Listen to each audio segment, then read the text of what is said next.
Hello, everyone. I'm Elena Georgiou. Welcome to the Global News and another incredible show and guest. And I am honored today to have a special guest and a warrior sister, Eileen Dong, and you will meet her in a while. Short announcement before we begin. I want to inform you that I help people overcome trauma and find inner peace, and I'm here to support and help anyone that needs my help. Also, you can find my book, Live Life to its Fullest and Never Look Back, on Amazon, a book that has won awards, and I'm working on publishing my third book, so stay tuned. I am so grateful to Eileen, and I want to share with all my viewers today about Eileen and all the possibilities she has opened up for me. Eileen invited me last year to become a global ambassador at Hope Picks Global and a co-host of the Miss Texas shows to provide my services voluntarily, and I spent many hours as a co-host, especially for the shows. It was hard work, but because I have a big network, I wanted to give those that I already knew a voice, and I invited them all to the Miss Texas show to give them a voice, and also here on my channel. I was a nominee in the first International Book Awards and Conference of Abuse last year, where I became an award-winning author, and also I received the Humanitarian Award at that great event last year, and I'm participating again in the second International Book Awards this year, and the journey continues with Hope Picks Global and Eileen Dong. And I'm sure Eileen will share with you that she's also grateful for all the hard work I have put forward from last year in helping Hope Picks Global and the Miss Texas show expand in many ways. And also from last year, I saw much growth in Eileen regarding expanding her vision. So last year was about human trafficking, and this year Eileen has made many additions, and I'm really glad. And one of her additions is my expertise as far as trauma recovery, and hopefully we can collaborate with Eileen at some point and provide my workshops or training to support victims and survivors. So welcome, Eileen. Well, thank you so much, Elena, for this warm welcome. And like Elena said, Elena and I have known each other for a long time through our shared passion. And congratulations again for your contribution, and well deserved for the Humanitarian Award, as well as your winner is the book awards. And I know Elena is nominee of this year's International Book Awards, and we can share the link later on in the content section for you to join. But I also wanted to I cannot thank you enough, Elena, for all the great work that you're doing. I mean, it's a blessing that I have met you and that you are in the path of my life. And I see that the work you're doing, on a day-to-day basis. I don't know how you find these energies, but I really applaud you for that. And please keep up with the great work. And you all that are watching, you are in great hands. Elena is a great leader, and we are so honored to be a partner with you. Thank you so much, Eileen. Thank you so much. And please share your journey, Eileen, and the incredible work you do, and future plans or anything from your heart that you want our viewers to know, and especially your journey from darkness to the light, and you march victorious to the light. So you can share anything that's in your heart. Yeah, so I am a victim of polyvictimization that includes domestic violence, sexual assault, and human trafficking. The journey was not easy, and that really made me learn about what people in the world are suffering about. I'll be honest, I was naive in a manner that I thought the world is a beautiful place. And, today I see why survivors who are still in, or should I say victims, who are still in these situations cannot see the hope and light.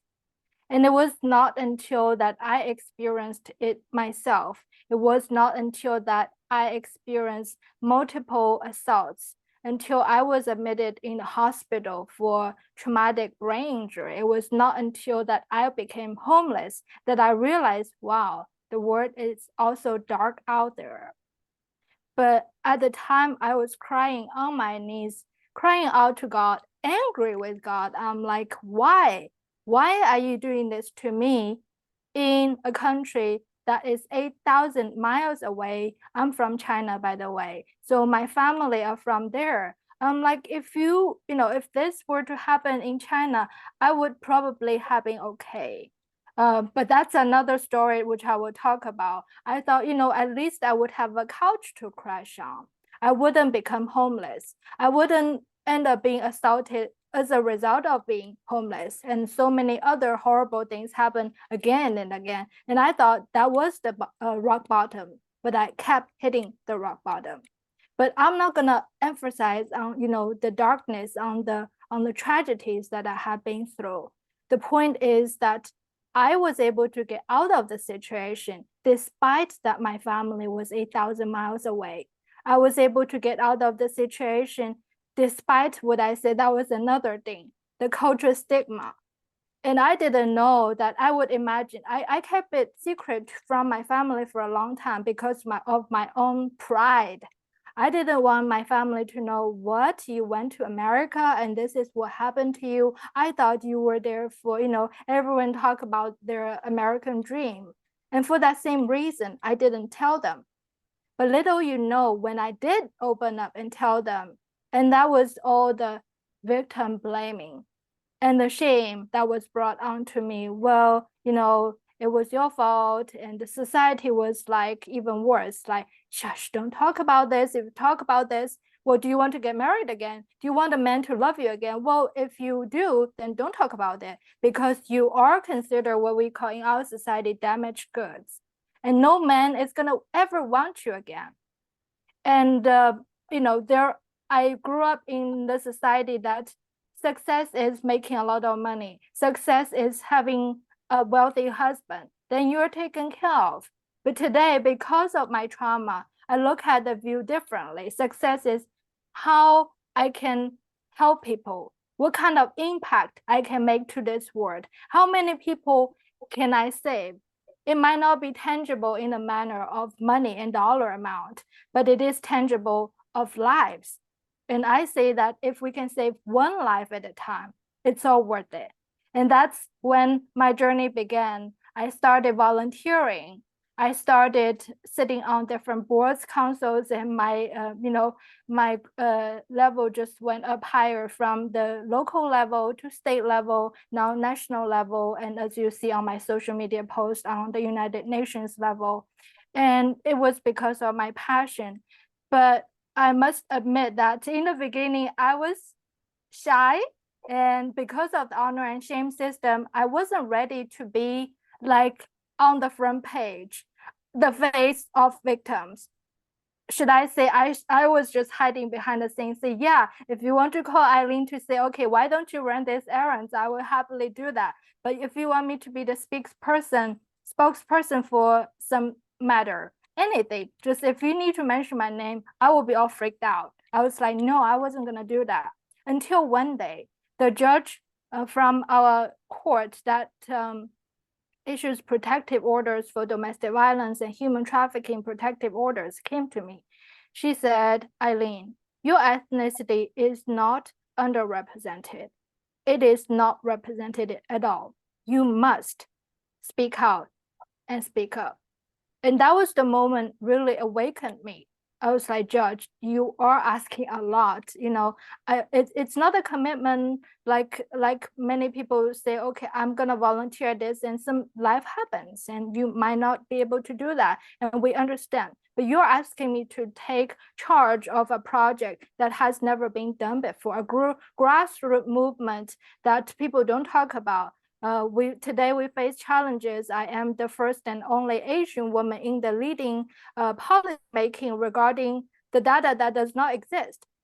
It does not exist because people are not reporting. It does not exist because our culture, victim blaming, honor and shame, and all of the above.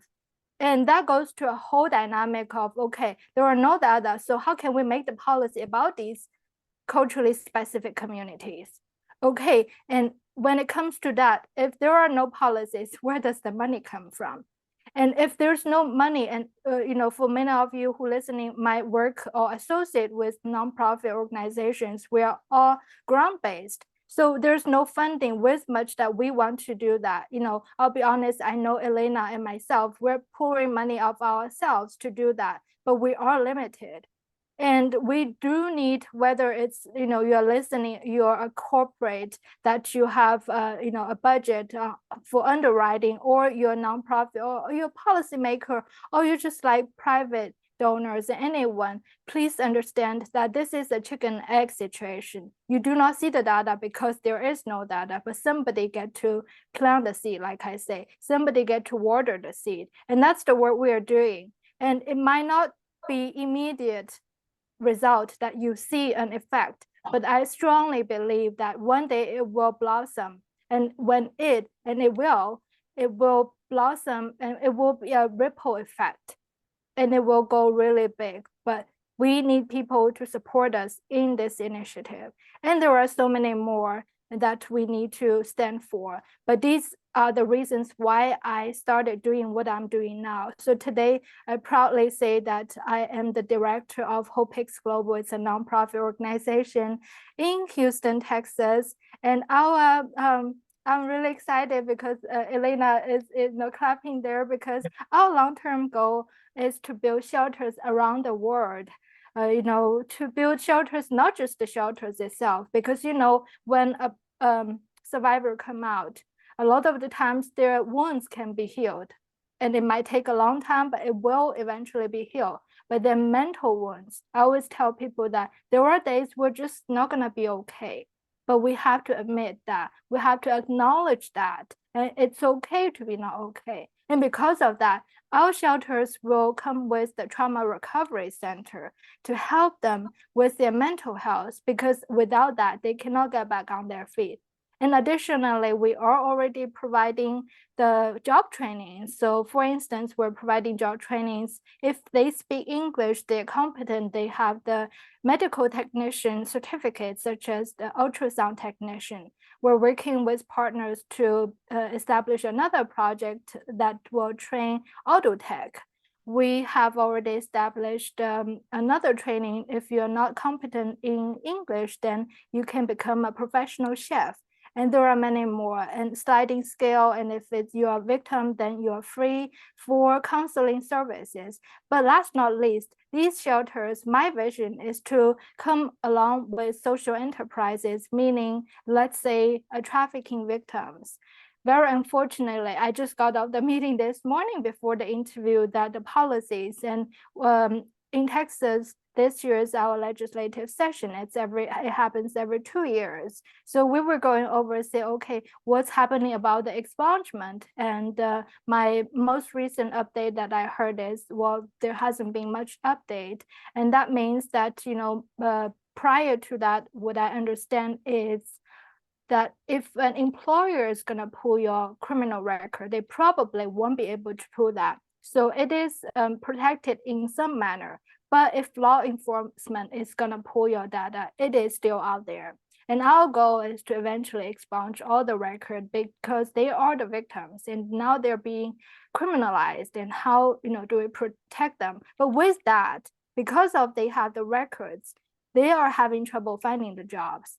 So in addition to providing the job training, my vision is to partner with our businesses to hire our survivors, to give them an opportunity to get back on their feet. And a lot of the times, I work with survivors. Sometimes you rescue them, they run right back to where they used to be, because this is all they know what to do to support themselves. We have arrested survivors from the corner where they were providing the service. And after all the prosecution, everything, the trafficker was prosecuted and convicted, and the survivor was released. And guess what? And where do they drop her back? Right back on the corner where she was picked up. And bear in mind, at that point, her family has abandoned her because of what she does.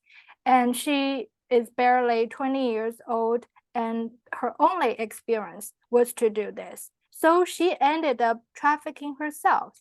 And I can tell you so many other reasons, but this is our long-term vision as the organization and what we do. Me personally, as I mentioned about the grassroots movement, I really think that it takes not just a village. I call myself a global citizen. I think, everyone who are passionate in this field, we might be different. For instance, Elena is an educator, you're a coach, you help people, like help them heal. I am specialized in working with the law enforcement. My background prior to victimization, I still am, are working with law enforcement such as ICE, DOJ, FBI on human trafficking, money laundering, and those criminal cases.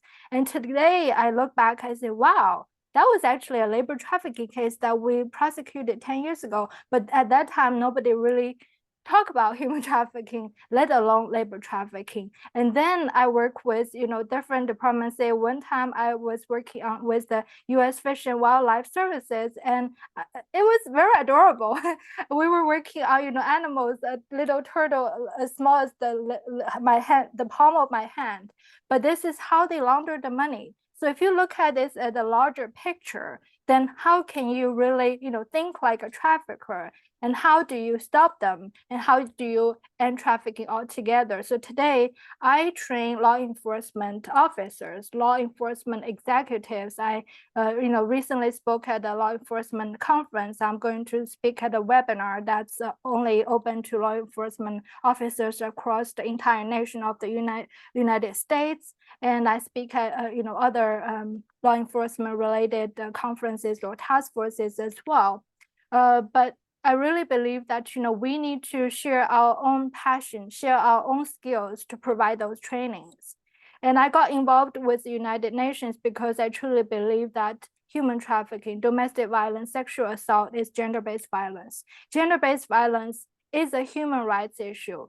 It is a health issue. It is a educational issue. And I can think of at least 5 of the SDGs that's involved with human trafficking with regard to human rights. And how can I be an advocate in this room to educate our policymakers on a larger global scale? Because we must be united to fight this and end this all together. And so these are my long-term goals.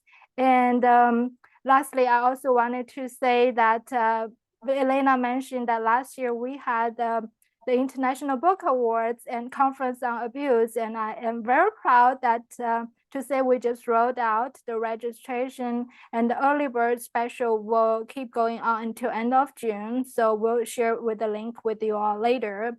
So this Conference on Abuse is gonna take place on October the 26th in Houston, Texas, with a hybrid version, because we understand that last year we had people from 5 continents attending the conference. Travel can be expensive.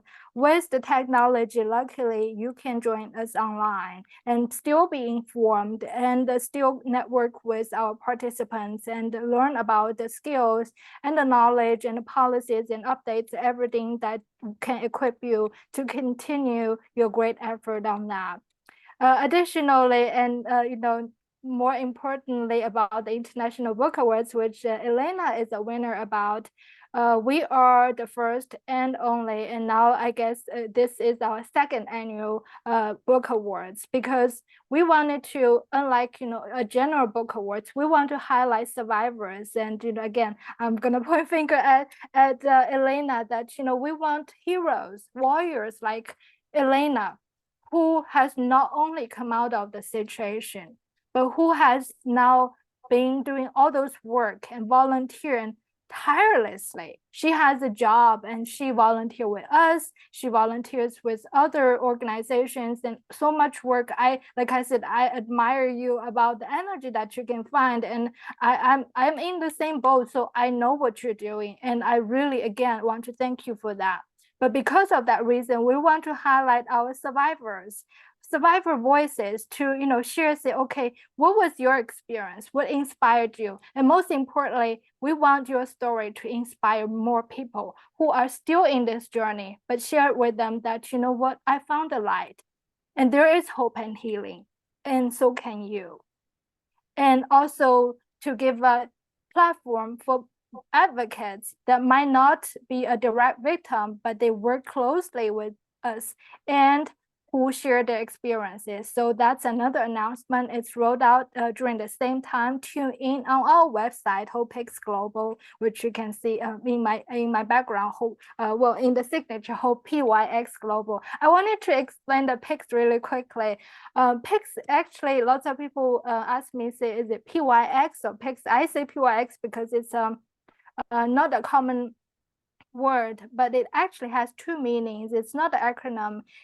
Religiously, it is the container that is used for the communion to hold the bread. And non-religiously, it is a treasure box used by the British Mint system to carry the precious metal. We chose that name because we want to bring hope and bring this treasure for you and to share with you that there is hope for you and there is light at the end of the tunnel. And lastly, and this is something new, and I want to share with y'all that last year we only did the Conference on Abuse and International Book Awards, but we are very honored to be approved to pass out the awards from the United States, the United States Volunteer Awards by the President. So stay tuned on our website on how to nominate. And again, you don't have to attend in person to be a recipient, but we hope that you can submit your nominations to really get rewarded for all the efforts and the hard work that you have been doing. Thank you, Elena. Thank you so much, Eileen, for all you shared and all the great plans you have. And I, as an award winner in this great event, I'm just telling our viewers to participate and register either in the conference or in the book awards, and you get to meet a lot of people and network, and great possibilities will open for you. So I want to ask Eileen, I want to ask you a question. If you had an opportunity in your life to create something, what would it be? Like, you get an opportunity and you said, okay, I'm going to do this. What is that you want to do to make this world better? To be honest, to combine with my business background, I really think right now what I want to do, the first thing is to create this shelter that has the social enterprise. Because I think, number one, we are in such a shortage of shelters to begin with. But more importantly, these are just temporary space. So how can we make it more sustainable for all the survivors that come out of the situation? And you and I both know it takes 7 times for a victim, whether it's from domestic violence and human trafficking, to leave the situation. One of the many reasons is their financial circumstances. Some of them, they might not speak the language. Some of them, they might not have the work permit. And how can we provide this environment for them to be back on their own feet? And this is my goal. And as I mentioned, it takes an army. If I have like just this, like the luxury of doing just one project, I think this is something that will make the most tangible and immediate impact. And it's not only a shelter, you want to expand it as far as training the victims and healing and all that. And that's very essential because usually the shelters are just shelters, but you want to expand this. And that's really great. Any other future plans or anything you want to share before we close? Yes, so I know that the Refugee Day is coming, United Nations Refugee Day is coming up on June the 20th. So for those of you, unfortunately, it's an in-person event, but if you are listening and if you're in Houston, Texas, I will be speaking on June the 17th, this Saturday. And it's on my social media if you go to Eileen Dong instead of HopeX Global. And I'll share that link with Elena so she can share. And also on June the 22nd, I will be speaking at the United Nations event regarding immigrants and victimization. So I'm not sure if that event is open to public, but if it is, I will for sure share with Elena, but tune in on my social media page. That will be the best place to see. If it is, I will share right away. And there's more coming up, and there are so many different initiatives. Like I said, we were just in the meeting on policies. I am excited to wait on the policies that has carried out this legislative session to see what can be improved. So if any of you have any suggestions or you think any improvements need to be made, I think there are so many loopholes that still need to be filled, so many gaps that need to be filled. How can we help? Email me, and it's hopepixglobal@gmail.com. Email me with your ideas, and we will make sure that we get to the right people. As you know, policy is not something that we can guarantee. However, I will guarantee you that I will put it in front of them so that it can be discussed, and it all depends on the initiatives of the next year. But at least we'll put it out there to get it started. Yes, and I think it's a great idea to share all your contact details so people can reach out to you, Eileen. And yeah, and something else. You have a group in Facebook and in LinkedIn, I think, for survivors. Can you share that as well with our viewers? Absolutely. So I started a group on Facebook initially that was meant to be a support group for our survivors that is positive support, and so that we feel safe, and a platform so that we can share whether resources or support each other if some of us are going through a bad time. And over the time, we have great supporters now from across the world. So it's called the International Survivors Network, and I will also share that link in the with Elena in the content section later, so that you'll be able to join.